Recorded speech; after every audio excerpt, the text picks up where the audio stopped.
ప్రపంచ దేశాల వాణిజ్య వ్యాపార వినియోగాల కోసం వాడేటటువంటి వాణిజ్య నౌకలని ఏదైతే పనామా కెనాల్ దగ్గర సూయజ్ కెనాల్ దగ్గర నాశనం చేస్తున్నటువంటి పరిస్థితి, యెమెన్లో ఉన్నటువంటి హౌతీ తీవ్రవాదులు చేస్తున్న దాడుల వలన వాళ్ళు ముందు ఇటు ఇరాన్కి అనుకూలంగా, అమెరికాకి వ్యతిరేకంగా, యూరప్కి వ్యతిరేకంగా, ఇజ్రాయెల్కి వ్యతిరేకంగా ఉండటం వల్ల ఆ రూట్లో వెళ్ళినటువంటి వాటి మీద దాడులు చేసిన సంఘటనలు చూసాం. ఈవెన్ భారతదేశం కూడా అందులో బాధిత దేశం అయింది. మన వాళ్ళు కొంతమంది దొరకడం, ఇట్లాంటి సంఘటనలు కూడా చేసుకున్నాయి. అట్లాంటి సందర్భంలో మొన్న ఈ మధ్యన అమెరికాలో ట్రంప్ మారాక కొంత పరిస్థితులు సెటరేట్ అవుతాయి అనుకుంటాను. మళ్ళీ హౌతీలు వెళ్ళి ఈ దాడులు చేస్తుంటే పక్కన అమెరికా అధ్యక్షుడు ట్రంప్ హెచ్చరికలు జారీ చేసింది ఒక ఎత్తు అయితే, హౌతీల మీద దాడులు అమెరికన్ సైన్యం పెద్ద ఎత్తున చేస్తుంది.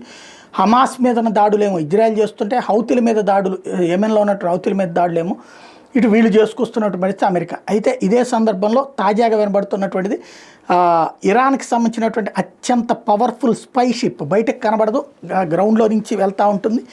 అదే సందర్భంలో అవతల వాళ్ళ జాతకాలన్నీ పసికట్టగలిగినటువంటి జాగ్రోస్ స్పై షిప్, ఇది చైనా కొలాబరేషన్తో అందింది అని చెప్తుంటారు. అది తాజాగా అడ్వాన్స్డ్ వెసల్ కాస్త ఇరాన్ నేవీకి సంబంధించింది. ఇది టార్గెట్ అయిందని, అది మునిగిపోయింది అన్నటువంటి మాట వినబడుతోంది. దాన్ని ధ్వంసం చేసిన అమెరికన్ సైన్యమా లేకపోతే కనుక వాళ్ళల్లో వాళ్ళు గొడవలు పడి ధ్వంసం చేసుకున్నారా అన్నటువంటిది మాత్రం తేలలేదు.